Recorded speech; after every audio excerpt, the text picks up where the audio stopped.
आज के दौर में भले ही हर चीज डिजिटल हो रही है, खरीदारी से लेकर बिल पेमेंट तक और ट्रांसफर से लेकर टैक्स भरने तक हर काम स्मार्टफोन की एक क्लिक से हो रहा है, लेकिन भारतीय समाज में नकद लेन देन का चलन अभी बरकरार है। कई लोग आज भी बैंकिंग से ज्यादा भरोसा घर में रखे हुए कैश पर करते हैं, पर क्या ये ठीक है? अक्सर जब इनकम टैक्स डिपार्टमेंट की रेड या छापेमारी की खबरें आती हैं, तो एक आम नागरिक के मन में ये सवाल उठता है कि आखिर घर में कितना कैश रखना कानूनन सही है और क्या कोई सीमा तय है, और अगर ज्यादा कैश हो तो क्या ये जुर्माना माना जाएगा। चलिए जानते हैं इस वीडियो में कि क्या है इनकम टैक्स के नए रूल। सबसे पहले आपको यह स्पष्ट कर दें कि भारत में घर में नकदी रखने की कोई सीधी कानूनी सीमा तय नहीं की गई है। चाहे आप 10,000 रुपए घर में कैश रखें या 10 लाख, अगर वह पैसा आपकी कानूनी और घोषित आय से जुड़ा हुआ है तो किसी भी तरह की कोई दिक्कत नहीं होगी। इनकम टैक्स विभाग की नजर केवल इस बात पर होती है कि आप उस रकम का स्रोत साबित कर सकते हैं या नहीं। अगर आप ये दिखा सकते हैं कि ये पैसा आपकी नौकरी,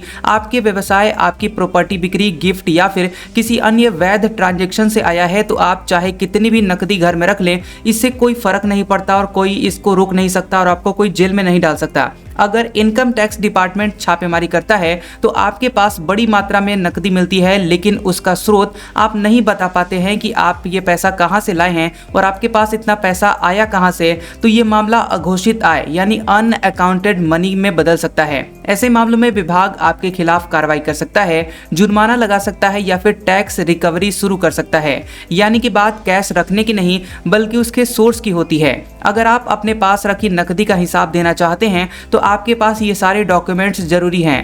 पहला, वेतन स्लिप या फिर बैंक स्टेटमेंट। दूसरा, बिजनेस इनकम से संबंधित बिल या रसीदें, प्रॉपर्टी डील के पेपर, और फिर गिफ्ट डीड, अगर किसी गिफ्ट के तौर पर आपको ये पैसा मिला है तो।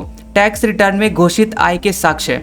अगर विभाग को शक होता है कि पैसा ब्लैक मनी है तो 70 से 137% तक जुर्माना लगाया जा सकता है। इसके साथ ही अगर मनी लॉन्ड्रिंग का शक होता है तो मामला prevention of money laundering act यानी PMLA के तहत भी दर्ज हो सकता है।